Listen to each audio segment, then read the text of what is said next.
El nombre del autor es Francisco de Goya. Nació el 30 de marzo de 1746 en España y falleció el 16 de abril de 1828 en Francia. El título de la obra es Ejecución de los Defensores de Madrid, 3 de mayo de 1808.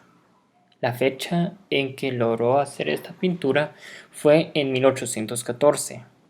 Fue realizada en un soporte de óleo, canvas, con dimensiones de 345 centímetros por 266 y actualmente está en el Museo del Prado, en España.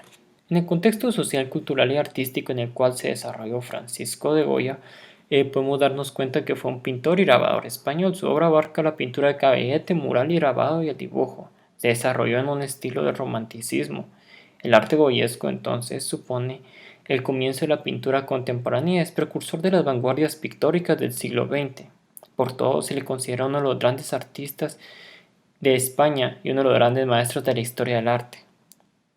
Tras su lento aprendizaje en su tierra natal en el ámbito del estilístico del barroco tardío y las estampas devotas, viaja a Italia en 1770, donde trabaja en contacto con el incipiente neoclasicismo que adopta cuando marcha a Madrid a mediados de esa década, junto con un pintoresquísimo costumbrista rococó.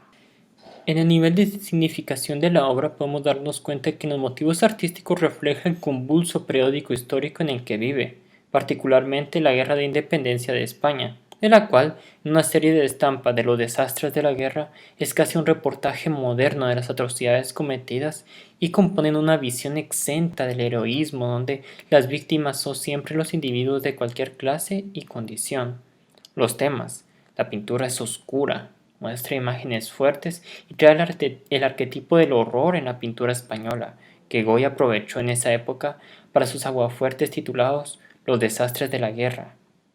El género pictórico es uno histórico.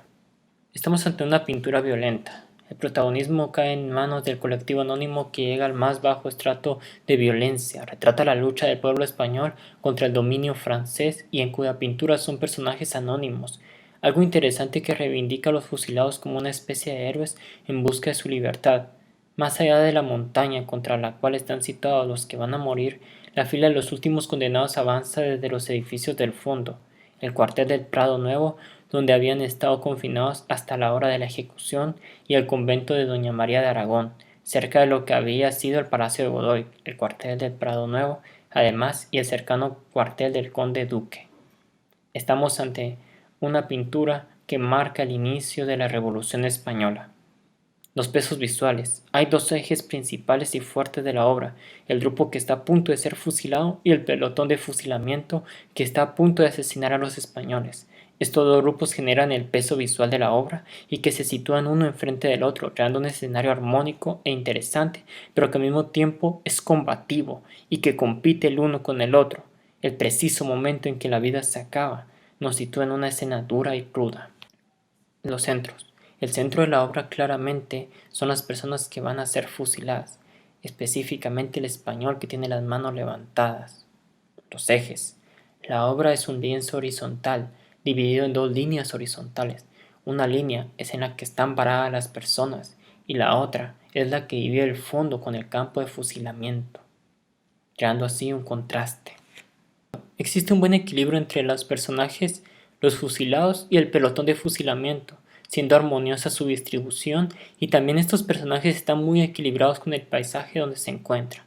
Las líneas delimitadores son la del suelo y la del fondo dividiendo la escena.